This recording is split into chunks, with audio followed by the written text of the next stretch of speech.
So why am I using a camera that came out in 2012 in 2026? Now you read this title right. We're talking about the Canon EOS M today. And on paper, the Canon EOS M it's not really anything special. It came out in 2012. It is a small little camera, the same sensor as Canon 60D. It was before Canon even had dual pixel autofocus. Like, what is there to talk about this camera? But you know, you start doing a little bit of digging online and you see there's all these communities about Magic Lantern. People get into all these debates about shooting raw video and is it worth it, and the process and all the time it takes and all this stuff. And here I am in 2026 still using the Canon EOS M. I have options, just access to so many things. I do video production, I shoot with Canons and Sonys and lots of other stuff. Why do I keep coming back to the Canon EOS M? And the truth is, there's just something special and unique about this camera. It's really hard to put it into words. When you start digging in, there is something really special about the way the footage looks from this camera. I'm not trying to make a video today to convince you or to debate with people. Other cameras have better image quality or whatever. We've reached a point in cameras and technology where you can honestly get a good image out of anything. That is like the lowest common denominator. When I look for cameras, when I'm just doing like personal projects, it's not like paid work, I'm looking for something that brings inspiration to me. And the Canon EOS M has always been that type of camera to me. This is gonna be, I think, my 5th year using this camera, my 5th or my 6th year. I think I got my first EOS M in late 2019, maybe early 2020. It's got a clunky workflow. You have to shoot and then you get these MLV files and then you have to transcode them into something else, either Cinema DNG or something like slog3 or relog-C, whatever one you want to do. And then you bring those in your editor, or you have to edit them in MLV app, this open software, third-party software, and there's just a lot of things that get in the way. It's not an easy workflow. But why do I do this? Why do I put up with an old camera lacking basic autofocus,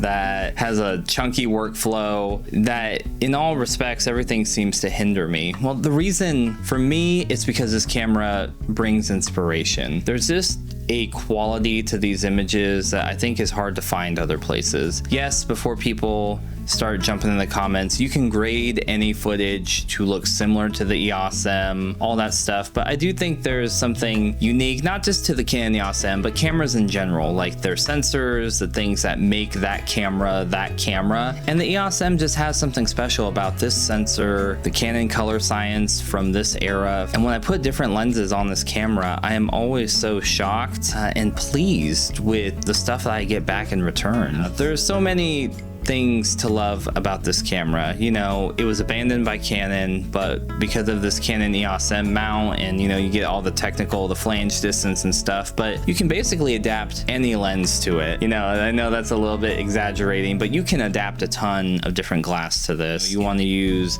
vintage glass like Canon FD lenses or the Helios, or you want to use newer stuff like a Sigma 18-35 or older Canon EF glass, or like people have adapted crazy stuff to this. In 2026, there's so many things that level the playing field in terms of image quality. Every camera can make stuff look perfect and really good. People, unfortunately, they can generate whatever they want if they want it to look a certain way with all the stuff with AI and all of that, and that deeply depresses me. And so looking for something that brings me inspiration and really speaks to me on a multitude of levels is super important. And I think that's really the heart of why I keep coming back to this camera. Is it convenient to use? No, most of the time it's not.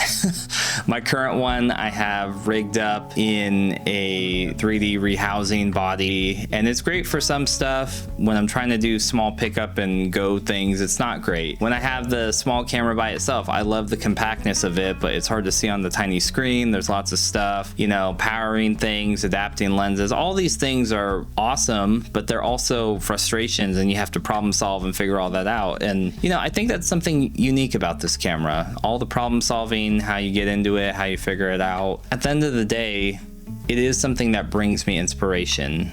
despite it being frustrating to use, despite it being difficult. I imagine, you know, as someone who didn't grow up really with film photography and just like filmmaking with like actual film, and you know, I know those things are still accessible today, using a camera like the EOS M gives me a little bit of the taste of what that could be like. When you go out there, when you shoot with this camera, you're really thinking through, how do I set this up? You're thinking about the situations, you're just more intentional with it. And then you just think about all the post-processing in that whole timeline after you shoot something, because you have to go, and like I said, you have to transcode the footage into something else before you get it into your editor. And there's this very similar vibe to when you shoot with film. You know, you're thinking through like, what's the ISO of the film stock that I'm shooting with, and you know, what does the light look like right now, and you're thinking through composition, and you know, whether there's all these different variables that go into it. I think that slowing down, thinking through things, being more intentional are really things that I love and I appreciate about this camera. In a world that's going 100 miles an hour all the time, it's nice to just stop and think, what can I do with this camera, and give me limitations, and how can I work with it? Even through all these limitations, I've shot some of my favorite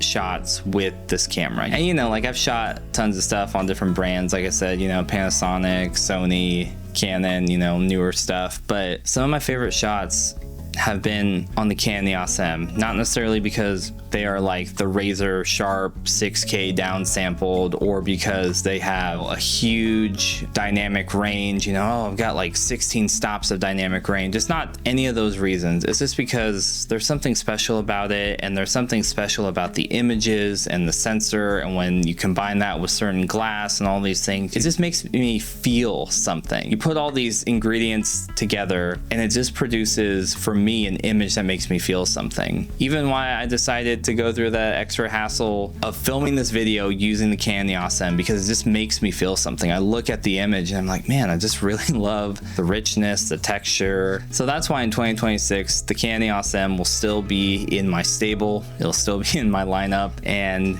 it'll be rocking with the best of them.